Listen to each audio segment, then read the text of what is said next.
The knife gently moved through the barely cooked slab of meat like butter.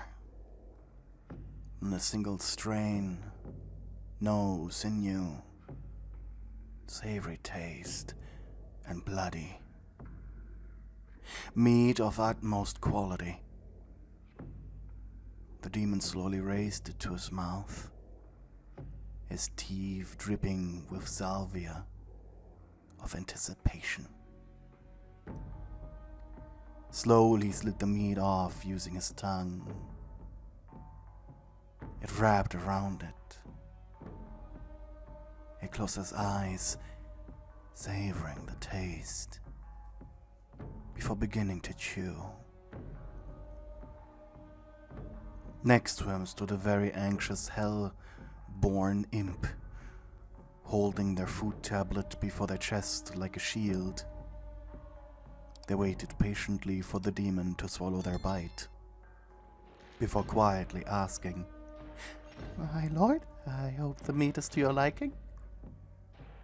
Alastor opened his eyes, focused on his meal. It has a very nostalgic taste. He grinned widely, revealing his sharp teeth. In fact, it makes me feel alive.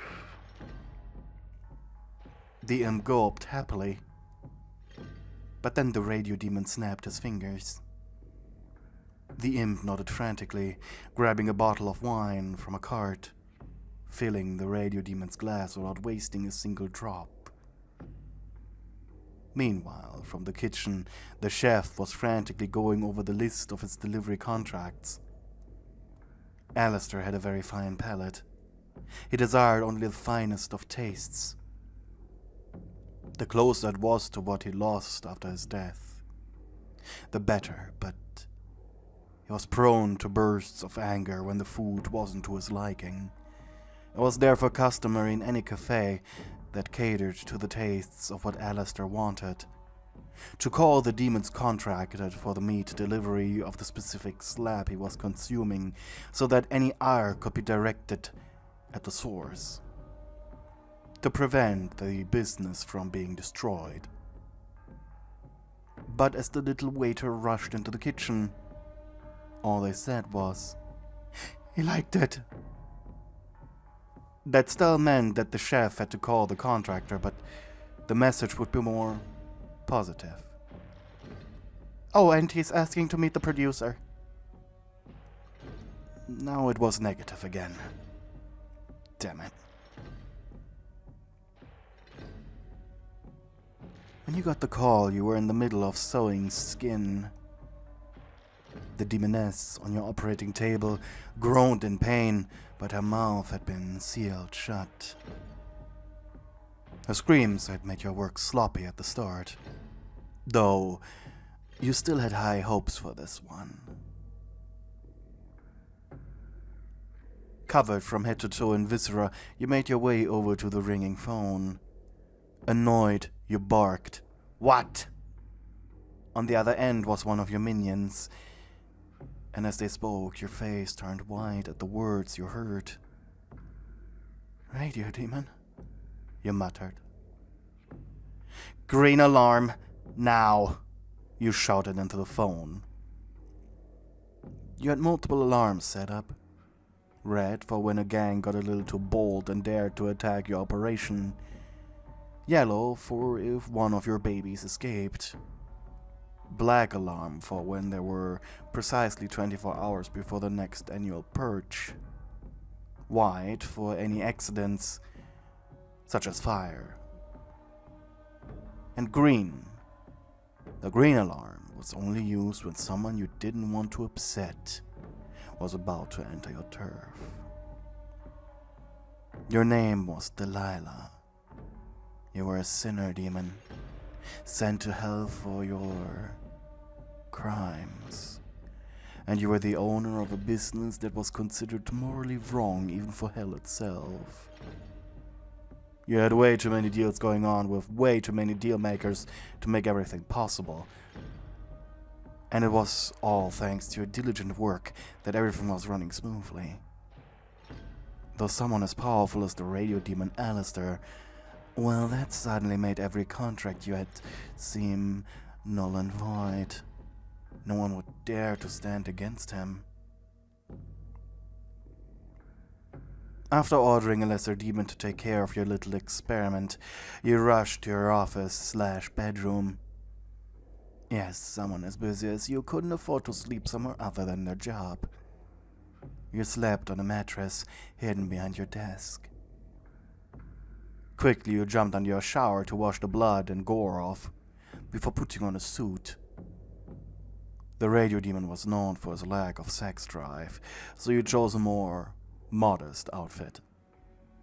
It wasn't 2 sizes too small to make your curves seem more luscious than they were, and you buttoned it up completely, to look more professional. With a racing heart, you then waited, hands folded on your desk, waiting. Alastor stepped out of a beautiful limousine.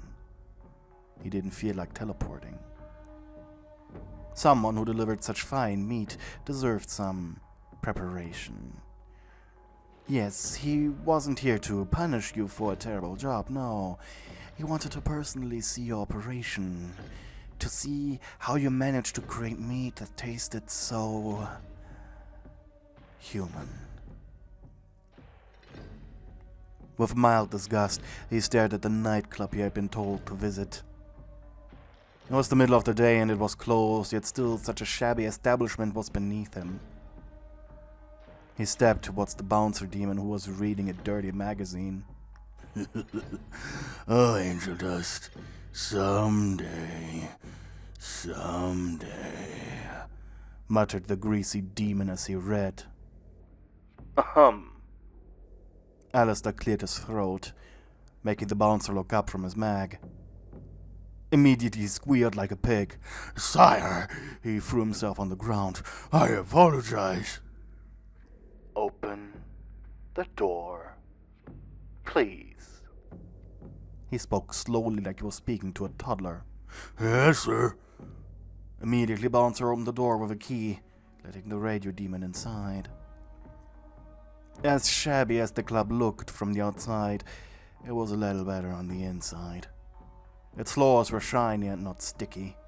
The decoration kept in an 80s neon style, and the boys and girls who danced here had the modesty to put on jackets upon spotting him. As he entered the main room with dance floor and pole dancing stage, he was approached by the club's owner and your second-hand man, a fat yet muscular wrath demon, Hellborn. Sir? He grunted as he bowed deeply before Alastor. Delila's expecting you.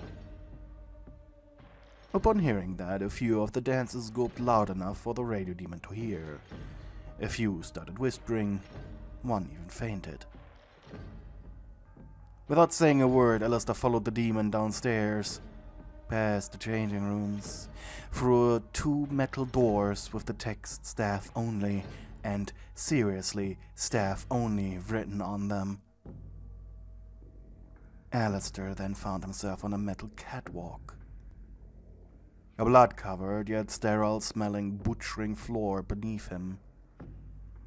All the workers here were imps. They had stopped working. They just stood there, presentable. Some even saluted. After Alastor was led down a hallway, finally he stood before a door with the word "Office" written on it. The club owner excused himself before leaving, and with a scoff, Alastor knocked on the door using his staff. And your frightened voice answered.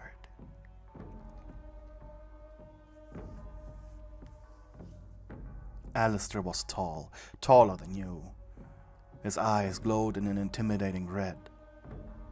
An aura of pure authority was wafting around him like an invisible mist. Greetings, my darling. Are you the butcher who delivered this excellent meat to the Cannibal Cafe on North Street? You inhaled through your mouth before saying, yes. He clapped his hands. Wonderful, my darling. I'm here for a tour of your facility. Tour? Did I stutter? No, of course not, sir. You stood up so quickly you almost threw over your chair. With quivering lips, you left your office, Radio Demon closely behind you. I must say, I'm impressed. You're exactly the kind of demon I expected to run an establishment such as this. Though you don't appear like one who'd be happy in this filth. You were a homunculus demon. Luckily, one of the prettier ones. Usually, souls like yours were punished for an excessive obsession, considered sacrilege. Their bodies representing the utmost extreme of it. In your case, despite your beautiful features, your body was littered with patchwork skin, as if someone had taken the corpse of a most beautiful woman on earth and used parts of others to improve on the perfection. Normally, someone with your looks would be lying 24/7 under an overlord, naked and sweating, while being given gifts of gratitude for the fun times. You forced a smile. Well, sir... Alastor smiled back. A cold shiver ran down your spine, and you stopped talking. The both of you descended a flight of stairs into the processing section, before you continued. As you know, sir, normally, Cannibal Cafe meat is produced by gangsters who want to get rid of a couple of bodies, leading to the meat often being stringy, or tasting like soot. You stopped next to a conveyor belt on which, in neatly cut slabs of meat in the exact same shape his meal had been, were moving to a packaging machine. Alastor could feel salvia building up behind his teeth. Our meat is as fresh as it can be. Scales, demonstrate. A small black imp ran towards you. He was dressed in a white apron and had his hands covered by rubber gloves. Even his sharp claws had been cut as to not penetrate the tender protection. Present the meat to our guest, please. For a second he hesitated, but then he grabbed one of the meat slabs. He took 2 steps closer to Alastor, then squeezed it. The radio demon inhaled sharply as he watched how the muscles of the meat spasmed, as if thousands of tiny bugs were moving underneath. Alastor's mouth twitched. This was the perfect sign of freshness. The imp then placed the meat bag on the conveyor before bowing and leaving.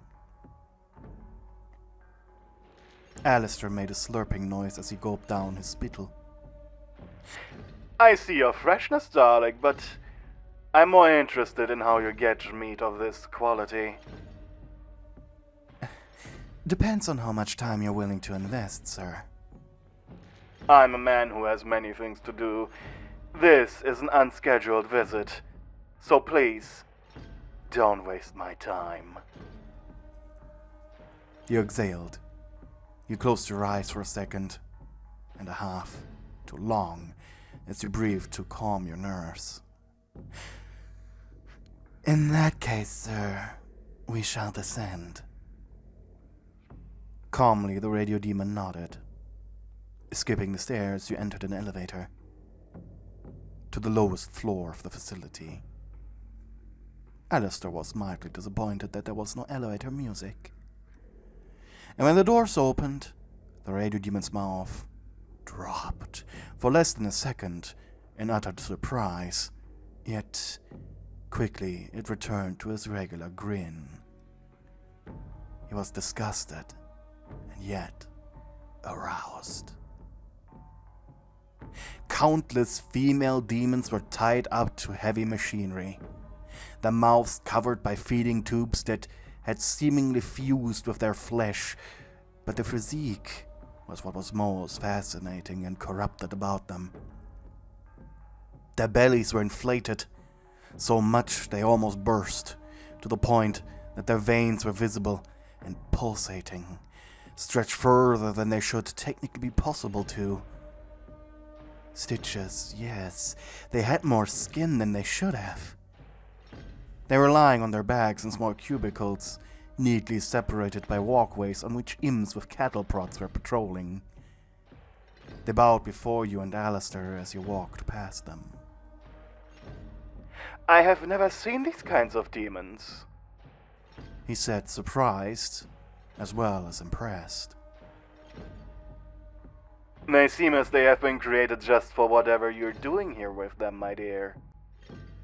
But that's physically impossible.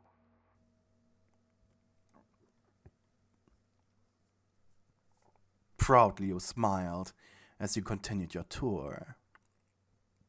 Well, this is the ultimate secret, my dear Alastor. This is where the meat comes from. I call them living incubators. You entered another office, this one having medical tools and less decoration than your main one. You sat down behind a desk, though Alastor preferred to stand. I am dying of curiosity. I want to know everything about you, darling. What is happening out there might be one of the most beautiful things that my eyes have ever witnessed. You inhaled sharply, knowing full well that this was a rare honor.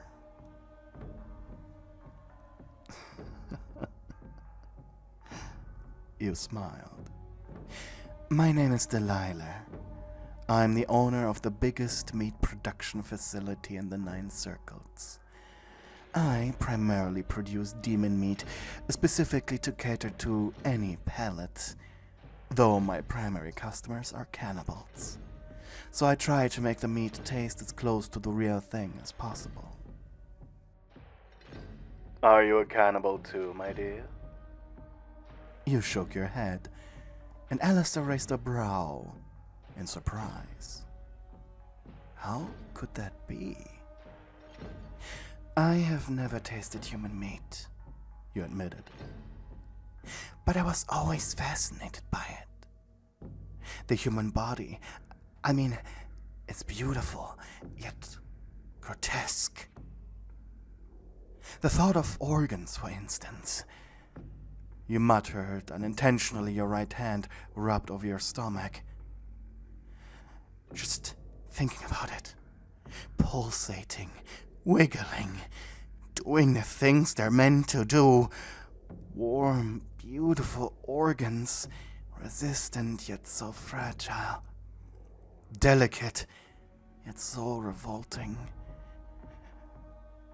We shit, we piss, we develop zits, our bodies gurgle and grumble, produce pus and sweat. Oh, how I hate sweat. Yet, it's so beautiful. You see, as a human, I was a war surgeon during what would later be called World War I. I amputated many limbs, and I saw death daily. I watched as 3 men I considered friends were turned into clouds of viscera by an artillery shell from the Germans. And yet, I was never shell-shocked. I was in love. I was in love with the chaos and my job.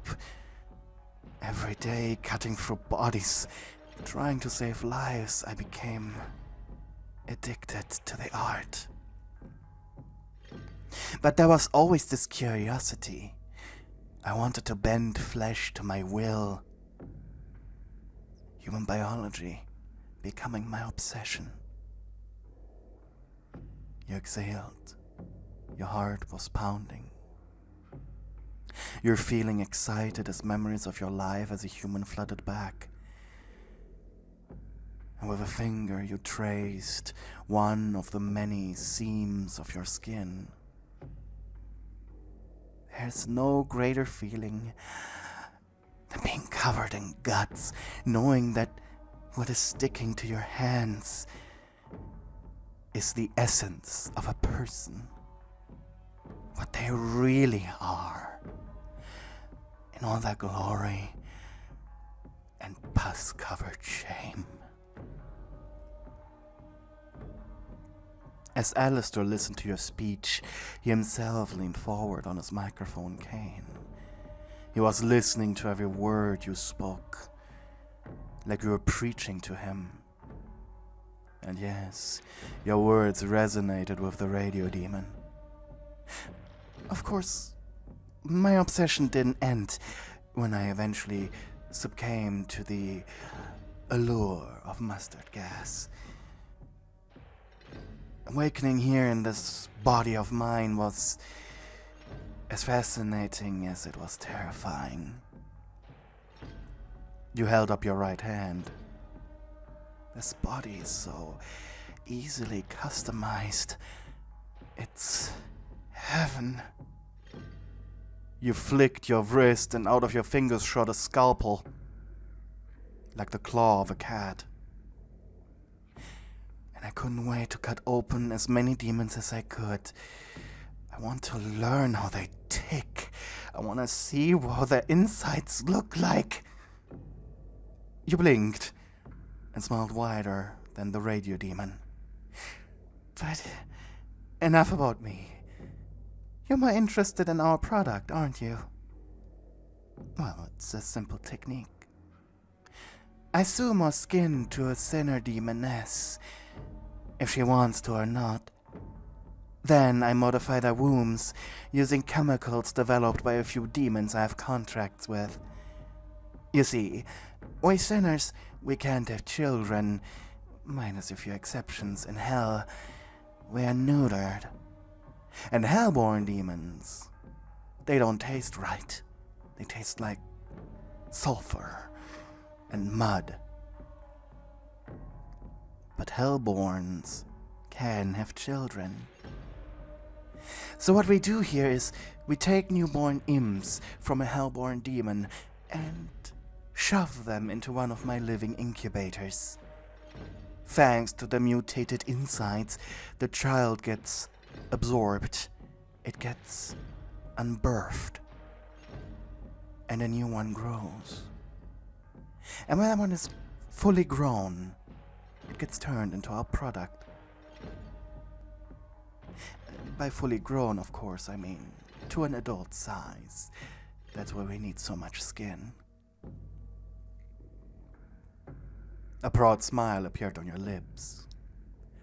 My meat is so tender, so fresh, so expensive. Most upper-rank demons don't dare to intervene with my operation. The ones who try get cut down quickly by the demons whose contracts I have. Just so they can taste more product. Something inside Alastor had changed the more you spoke. Though the man was open with his disdain for love and romance, you managed to awaken this feeling deep within his blackened soul. Mostly because his brain was confused. It made a connection with you and the meat he had tasted. And the feeling he got. The meat that had been so perfect, he had felt alive again, ready to go on a hunt and kill and eat, consume. And so, right this moment, he felt something that was almost love, but also definitely was an obsession. Darling, he said after a long silence between the two of you. Forget all the contracts you have. Snipping his fingers, a long contract appeared before you. With this, they're all null and void, and if anyone says something against it, they can answer to me. A hint of nervousness was felt at the back of your skull. I normally don't make contracts where the person signing gets a better deal than me, but I'll make an exception. There was excitement in his voice, and an almost giddy smile on his lips as you read. I'll even go the extra way and offer you a room in a business that I have recently invested into. A little hotel. I'm sure you will like it. Alastor felt pride as your eyes became wider and wider as you continued reading. But then you placed it down. Curiously, you raised your eyebrows. What about clause 856? He chuckled. He liked it when people could read fast. Wasted less time. What about it, my dear? A blush almost appeared on your cold face. With what's written here, what I'm required to do with you, are you interested in me? Maybe. With the exception of this rather lewd clause, everything else listed were things you were already getting from other dealmakers. It would simplify everything if you signed this, because you'd only have to answer to one boss. With a shaking hand, you took a pen. And the others? You asked curiously. Grinning evilly, Alastor didn't reply. Well, better not upset him. This was just how business worked in hell. You couldn't help but smile as you signed the deal. And a familiar pain rushed through your body, the pain every demon felt upon agreeing to a contract. Alastor made the paper disappear. And after a flick of his wrist, you and him were in your main office. Confused, you looked around. You have made me feel excited, darling. In my entire life and unlife, almost no one managed to do that. He stepped closer to you, grabbing you by your chin. I simply have to taste you. Your widened eyes stared into his. Give yourself to me. You could feel his claws scrape against your cheeks as he held you. Slowly, exhaling through your nostrils, you dropped your guard, which Alastor saw as your sign of surrender. Moving his hands to your shoulders, they dug into your flesh. He leaned forward, forcing his lips on yours. Alastor was a greedy, hungry kisser. The radio demon was putting all his weight into it. His tongue showed no mercy, breaching your lips almost immediately. Every movement, every little pulse you did was punished by him mercilessly pushing you down. Your eyes rolled back. You were incapable of taking his pleasure. Alastor, despite his disdain for the art of sensuality, still understood how to press the right buttons. And soon you'd be a heaving, blabbering mess, sweating and grunting like a sow on your mattress after he was done with you. Thank you to the people who are supporting me on Ko-fi. You guys are keeping me alive. Special thank you to my lovely darling channel members, Aruna, Chloe Rockenbow, Cherry Red Bunny, D's Nuts, Nicodemus D, Cat Cove, Kea Abyss, Bit, Zings X-Ray, Melofia, Lavender Cheese, Muffin, A Simp, Hella, Nexorist, AJ Anime Girl, and Hopeful.